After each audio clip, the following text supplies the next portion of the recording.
ಕಾಡಿದ್ದರೆ ಹಸಿರಿದ್ದರಷ್ಟೇ ನಮಗೆ ಉಸಿರು ಸಿಗುತ್ತೆ.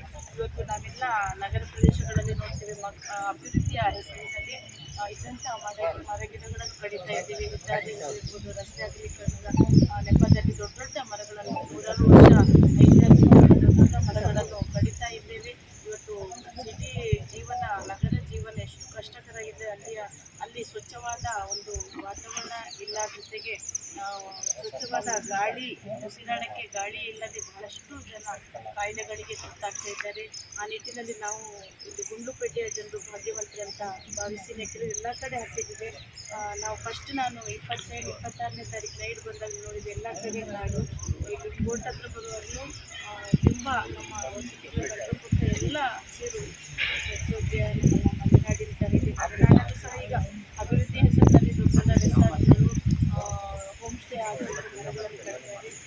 ಇವತ್ತು ನಾವೇನಿವತ್ತು ಈ ಮರಗಳನ್ನು ನೆಟ್ಟಿದ್ದೇವೆ, ಇದನ್ನು ಪೋಷಣೆ ಮಾಡುವುದು ನಮ್ಮ ಕರ್ತವ್ಯ. ಇವತ್ತು ದಿನಕ್ಕೆ ಮರ ನೆಟ್ಟು ಪೋಷಣೆ ಸಾಕು.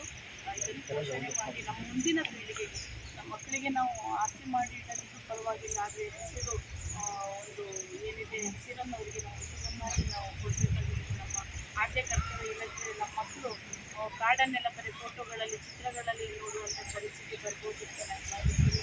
ಈಗಲೇ ಕೆಲವು ಮಕ್ಕಳಿಗೆ, ನಗರದ ಪ್ರದೇಶದ ಮಕ್ಕಳಿಗೆ ಮಣ್ಣೇನು ಸಹ ಗೊತ್ತಿಲ್ಲ, ನೆಲ ಏನು ಸಹ ಗೊತ್ತಿಲ್ಲ. ಯಾಕಂದರೆ ದೊಡ್ಡ ದೊಡ್ಡ ಫ್ಲ್ಯಾಟ್ಗಳಲ್ಲಿ 100ಕ್ಕಿಂತ ಹೆಚ್ಚು ಅಂತಸ್ತಿನ ಫ್ಲ್ಯಾಟ್ಗಳಲ್ಲಿ ಇರ್ತಾರೆ. ಎಲ್ಲವೂ ಇಂಟರ್ಲಾಕ್ ಟೈಲ್ಸ್ ಹಾಕಿರುವಂಥ ಪರಿಸ್ಥಿತಿ ಇರೋದ್ರಿಂದ ಮಕ್ಕಳಿಗೆ ನೆಲ, ಈ ಮಣ್ಣಿಂದು ಏನು ಸಹ ಗೊತ್ತಿಲ್ಲ. ನಮ್ಮ ಮಕ್ಕಳಲ್ಲಿ ಬಂದು ಎಷ್ಟು ನಮ್ಮ ಊರು ಮನೆಯ ಮಕ್ಕಳು ತುಂಬ ಚೆನ್ನಾಗಿ ಪರಿಸರದಲ್ಲಿ ಆಟ ಆಡ್ತಿರೋದು ನೋಡೋದು ನಮ್ಗೆ ಖುಷಿ ಆಗೋದಕ್ಕೆ. ನಮ್ಮ ಬಾಲ್ಯದಲ್ಲೂ ಹಾಗೆ ಇತ್ತು, ನಾವು ಪರಿಸರದೊಂದಿಗೆ ನಡೆದಾಡಿ ಬೆಳೆದಿದ್ದವರು. ಆದರೆ ಈಗ ನಗರ ಪ್ರದೇಶದ ಮಕ್ಕಳಿಗೆ ಅವಕಾಶ ಇಲ್ಲ.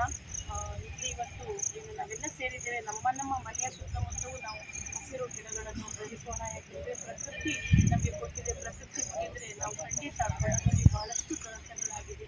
ಪ್ರಕೃತಿ ಮುಗಿಲಿಕ್ಕೆ ಬಿಡಬಾರ್ದು, ಅದಕ್ಕೆ ಮುಗಿಲಿಕ್ಕೆ ಬಿಡಬಾರ್ದು. ನಾವೆಲ್ಲ ಕಡೆ ಹಸಿರು ಮರ ಗಿಡಗಳನ್ನು ಬೆಳೆಸಬೇಕು, ಪೋಷಿಸಬೇಕು ಅಂತ ಹೇಳ್ತಾ ಇವತ್ತು ನಮ್ಮ ಕಾರ್ಯಕ್ರಮ ಯಶಸ್ವಿಯಾಗಿದೆ. ಎಲ್ಲ ನಮ್ಮ ಫಾರೆಸ್ಟ್ ಇಲಾಖೆಯವರು, ವಕೀಲರ ಸಂಘದ ಅಧ್ಯಕ್ಷರು, ಎಲ್ಲ ಪದಾಧಿಕಾರಿಗಳು, ಕಾರ್ಯದರ್ಶಿಗಳು, ಪೊಲೀಸ್ ಇಲಾಖೆಯ, ನಮ್ಮ ನ್ಯಾಯಾಲಯದ ಎಲ್ಲ ಸಿಬ್ಬಂದಿಗಳು, ನಾವೆಲ್ಲ ನ್ಯಾಯಾಧೀಶರು ಇಲ್ಲಿ ಭಾಗವಹಿಸಿದ್ದೇವೆ. ನಮ್ಮ ಜಿಲ್ಲಾ ತಾಲೂಕು ಕಾನೂನು ಸೇವಾ ವತಿಯಿಂದ ತಮಗೆಲ್ಲರಿಗೂ ಈ ಒಂದು ಸಹಕಾರಕ್ಕೆ ಹೃತ್ಪೂರ್ವಕ ಕೃತಜ್ಞತೆಗಳನ್ನು ಸಲ್ಲಿಸ್ತೇವೆ.